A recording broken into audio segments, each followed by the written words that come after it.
Tanggal 24 Oktober mungkin buat sebagian besar dari kita hanya tanggal biasa. Tapi di dunia kesehatan, tanggal ini jadi pengingat penting.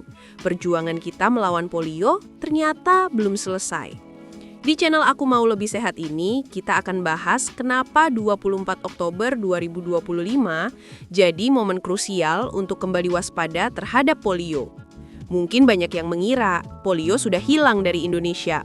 Kenyataannya, setelah sempat dinyatakan bebas polio, Indonesia justru menghadapi kejadian luar biasa atau KLB di beberapa daerah pada tahun 2022, 2023, dan 2024. Kok bisa?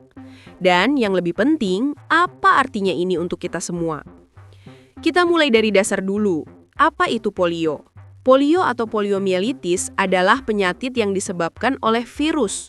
Virus ini sangat menular dan menyerang sistem saraf, yang dalam kasus terburuk bisa menyebabkan kelumpuhan permanen, kesulitan bernafas, bahkan kematian, terutama pada anak-anak di bawah usia 5 tahun.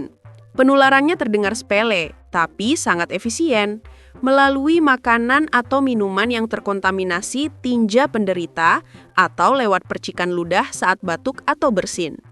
Inilah kenapa kebersihan jadi salah satu kunci utama. Lalu, kenapa KLB bisa terjadi lagi di Indonesia? Jawabannya ada pada celah kekebalan. Sejak 2022 hingga 2024, dilaporkan ada belasan kasus kelumpuhan akibat polio yang tersebar di 8 provinsi. Sebagian besar kasus ini disebabkan oleh yang disebut Circulating Vaccine-Derived Poliovirus atau CVDPV. Ini terjadi ketika cakupan imunisasi di suatu wilayah rendah dalam waktu yang cukup lama. Ketika banyak anak tidak divaksinasi, virus polio dari vaksin yang dilemahkan, jenis tetes atau OPV, bisa menyebar dari anak yang baru divaksin ke anak yang tidak punya kekebalan. Dan seiring waktu, bermutasi menjadi cukup kuat untuk menyebabkan kelumpuhan lagi. Apa yang terjadi kalau seseorang, terutama anak-anak, terkena virus polio? Banyak yang tidak menunjukkan gejala sama sekali. Sekitar 1 dari 4 orang mungkin hanya mengalami gejala mirip flu, seperti demam, sakit kepala, dan mual. Namun, pada sebagian kecil kasus, virus ini menyerang otak dan saraf tulang belakang, menyebabkan kelumpuhan yang terjadi sangat cepat. Kelumpuhan ini bisa permanen, mengubah hidup penderitanya selamanya. Bahkan, puluhan tahun setelah sembuh, bisa muncul sindrom pasca polio, yang menyebabkan nyeri dan kelemahan otot kembali.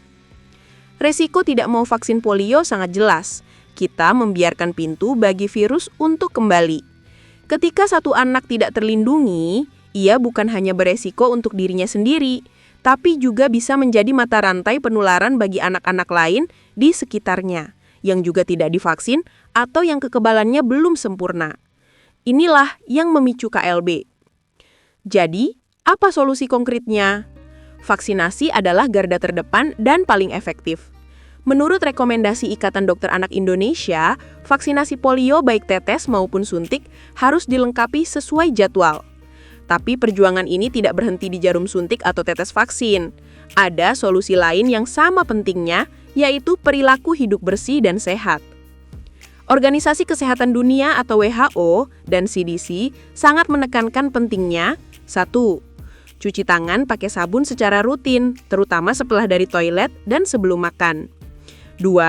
Memastikan akses terhadap air bersih dan sanitasi yang layak, seperti menggunakan jamban sehat.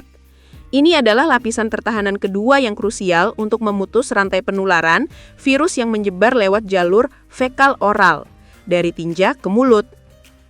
Tanggal 24 Oktober, Hari Polio Sedunia, adalah pengingat bagi kita semua di Indonesia. Perjuangan ini belum usai, dan ini bukan hanya tugas pemerintah atau tenaga kesehatan. Ini adalah tanggung jawab kita bersama sebagai komunitas. Memastikan anak-anak kita divaksinasi lengkap dan menjaga kebersihan lingkungan adalah dua sisi mata uang yang tidak bisa dipisahkan untuk melindungi generasi penerus kita dari ancaman kelumpuhan. Semoga setelah nonton video ini, kita semua jadi lebih paham kenapa waspada polio itu penting. Bukan cuma di tanggal 24 Oktober, tapi setiap hari. Kalau informasi ini bermanfaat dan bisa membuka mata lebih banyak orang, yuk bantu kami sebarkan ceritanya. Jangan lupa klik tombol like, bagikan ke keluarga dan teman-teman, tinggalkan komentar jika ada pertanyaan, dan tentu saja subscribe channel Aku Mau Lebih Sehat agar kita terus bisa belajar bareng.